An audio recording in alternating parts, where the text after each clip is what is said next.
Hello बच्चों, मैं Usha Sharma victorious international school Atrauli Aligarh से। इस वीडियो में क्लास 8th में हम चैप्टर 4 पंच परमेश्वर कहानी की रीडिंग करते हैं, पेज नंबर 23 से। ओके, यस देखिए बेटा, यस बिल्कुल स्टार्टिंग से है, ऊपर से ही। यस देखिए,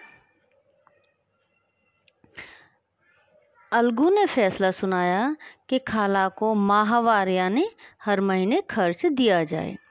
जुम्मन ने सोचा मित्र ने धोखा दे दिया। क्या सोचा जुम्मन ने कि अलगू तो मेरा मित्र है तो मेरी तरफ ही फैसला सुनाएगा, पर उसने न्याय कैसे किया? बिना पक्षपात के। रामधन मिश्र और दूसरे पंच इस फैसले की जी खोलकर प्रशंसा करने लगे। यानी जो अन्य लोग बैठे हुए थे दूसरे, वे उसके फैसले की प्रशंसा करने लगे। क्यों करने लगे? क्योंकि उसने कैसे फैसला किया था? न्याय के साथ फैसला किया था। ओके, पक्ष विपक्ष से अलग हटकर फैसला किया था। यस देखिए, लोग बोले इसे कहते हैं न्याय। दूध का दूध और पानी का पानी कर दिया। धर्म की राह पर दोस्ती को आड़े न आने दिया। इस फैसले ने जुम्मन और चौधरी की दोस्ती की जड़ें हिला दी। जुम्मन रात दिन बदला लेने की सोचता रहता। यस, अच्छे कामों की सिद्धि में समय लगता है, पर बुरे कामों की सिद्धि में यह बात नहीं होती। जुम्मन को जल्द ही अवसर मिल गया। हुआ यूं कि पिछले साल ही अलगू चौधरी ने बटेसर से बैलों की एक जोड़ी खरीदी थी। यानी 2 बैल खरीदे थे। बैल बहुत ही सुंदर बलवान थे। दूर दूर तक इन बैलों की चर्चा थी। जुम्मन की पंचायत के 1 महीने बाद ही एक बैल मर गया। जुम्मन के दोस्त बोले, खुदा सब देखता है, यह सब करनी का फल है। जुम्मन से क्या कहा लोगों ने कि उसने तुम्हारे विरुद्ध फैसला सुनाया था, इसीलिए उसके साथ ऐसी अनहोनी हो गई, यानी उसका बैल मर गया। अलगू को शक हुआ कि कहीं जुम्मन ने ही तो बैल को विष यानी जहर नहीं दे दिया। चौधरायन और करीमन में भी इस बात को लेकर खूब झगड़ा हुआ। अब अकेला बैल किस काम का? मन मारकर उन्होंने बैल समझू साहू को बेच दिया। समझू साहू ने 1 महीने में दाम चुकाने का वादा किया। समझू इक्का गाड़ी में मंडी तक सामान लादा करते थे। साहू ने बैल पर बोझा ढोना शुरू कर दिया। दिन भर में 3-3 4-4 बार बैल पर बोझा लादता। न चारा न पानी, बस दिन भर दुगना तिगुना बोझा लाद देता। जब बेटा हम काम करते हैं तो क्या होता है, हमें खाना भी खाना होता है। तो बैलों को खाना नहीं दिया जा रहा था और केवल उनसे दुगना तिगुना काम लिया जा रहा था। तो वे कब तक काम करते बिना खाने के? थका हारा जानवर कब तक चलता? पैर हिलते ही न थे। एक दिन साहू ने बोझा लादा और कोड़े बरसाने लगा। बैल ने हिम्मत की, पर शरीर ने जवाब दे दिया। बैल लड़खड़ाया और ऐसा गिरा कि फिर न उठा।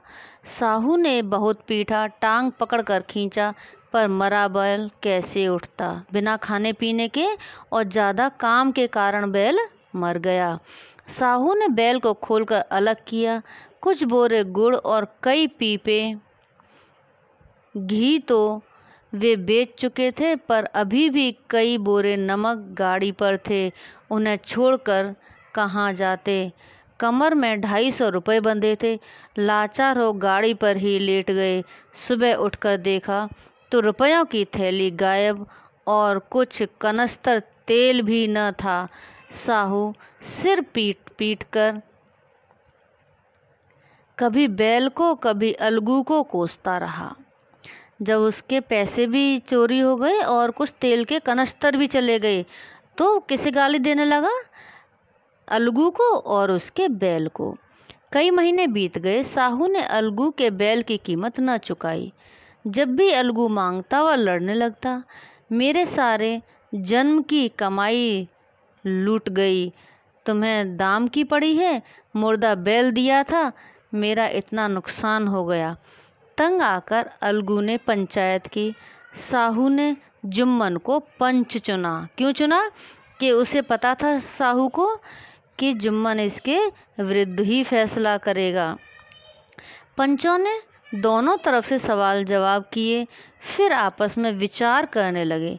जुम्मन ने मन ही मन सोचा, मैं इस समय न्याय के सर्वोच्च आसन पर बैठा हूँ, यानी सबसे ऊपर आसन पर बैठा हूँ। मेरे मुँह से जो निकलेगा वह खुदा का हुक्म होगा।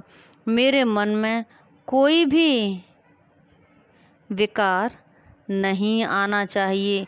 मैं सत्य से जरा भी न टलूँगा।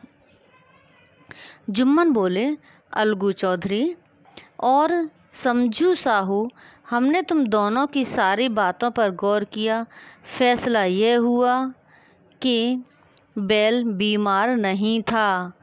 समझू यदि खरीदते वक्त दाम दे देता तो यह बात ही न उठती। उसने दाम भी नहीं दिए और बैल से कठोर परिश्रम कराया। बैल बीमारी से नहीं मरा, समझू की निर्दयता से मरा है। तभी रामधन मिश्र बोले, इसे बैल मारने की सज़ा होनी चाहिए। यस बेटा, नेक्स्ट पार्ट नेक्स्ट वीडियो में। जब तक आप इतना ही समझेंगे, पर इतना समझ लीजिए कि जब हम किसी से काम करा रहे हैं तो उसे हमें पूरा भोजन भी देना चाहिए। बिना भोजन कैसे करेंगे? आप भी नहीं कर सकते ना। तो उसने क्या किया, समझू ने बैल से काम तो लेता रहा बट उसे खाना नहीं दिया और इसी कारण क्या हुआ, उसकी मृत्यु हो गई। अब नेक्स्ट पार्ट में देखते हैं क्या होता है। ओके, सो बाय बेटा।